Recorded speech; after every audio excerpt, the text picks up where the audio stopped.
So in section 4.3, we investigate quadratic functions and their properties. Please note that we do omit section 4.2. 4.2 is on linear regression, so taking a bunch of data that forms into a straight line. If you need that information, you'll probably pick it up in a statistics course. So we'll leave that for a statistics course. So we'll move on to quadratic functions and all their properties. So we already know that the standard form for a quadratic function or equation is this ax squared plus bx plus c. So there are some examples of the quadratic functions listed on your handout. Just as a reminder, the domain, what is the domain for all quadratic functions? Well, the function itself contains no radicals. It also contains no x in the denominator. So its domain is automatically going to be negative infinity to infinity. And that's true for every parabola that we will graph in this section. So we know that the graph of a quadratic function is a parabola. We've already investigated functions of the form f of x is equal to just ax squared. This a is really powerful. It tells us lots of information. It's going to tell us whether it's concave up or concave down.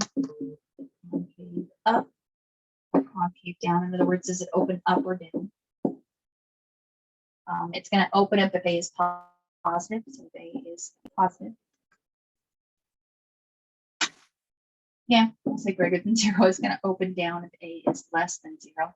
We also know that the size of a tells us about the width of the parabola. And so there are some pictures on the handout.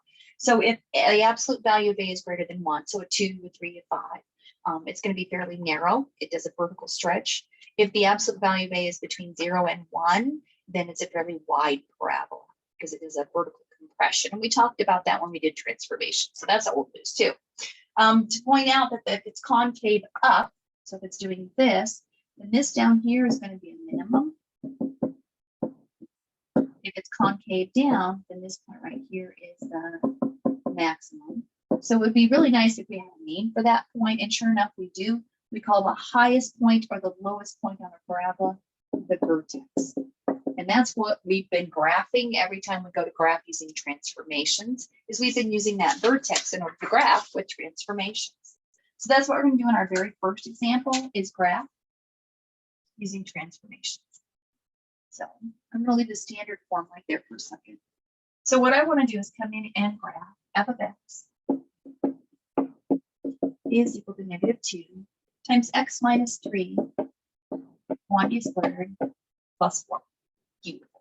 So we know that this thing has been shifted to the right 3 units. That's this 3. We know that that 4 is telling us that it's shifted up 4. So its highest or lowest point, the vertex, is going to be right 3 and up 4. So now we know that the vertex is at 3, 4. The negative out in front is going to tell us that it opens down.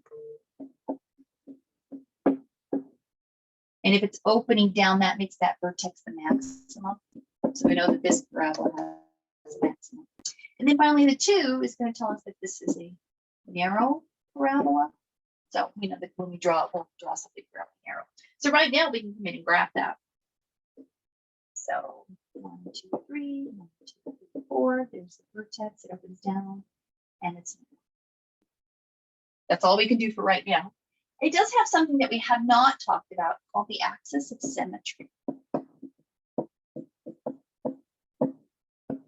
And the axis of symmetry is exactly what it sounds like. It's a vertical line which you can fold that parabola across and have it fold onto itself. So that axis of symmetry is going right smack through the middle of that thing and should be symmetrical about that axis. It's always going to be a vertical for our parabolas. So it's a vertical line at x equal to 3, and that 3 is coming from the x coordinate of the vertex because that's what it's folding across.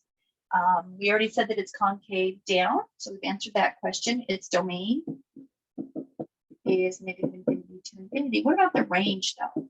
So the range is the bottom of the graph, which for this one is down there at negative infinity.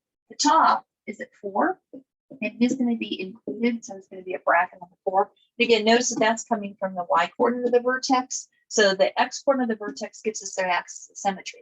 The y coordinate of the vertex gives us our range.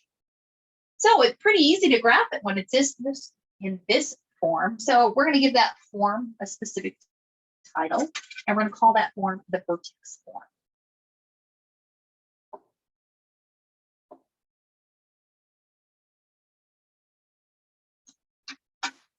for the vertex form.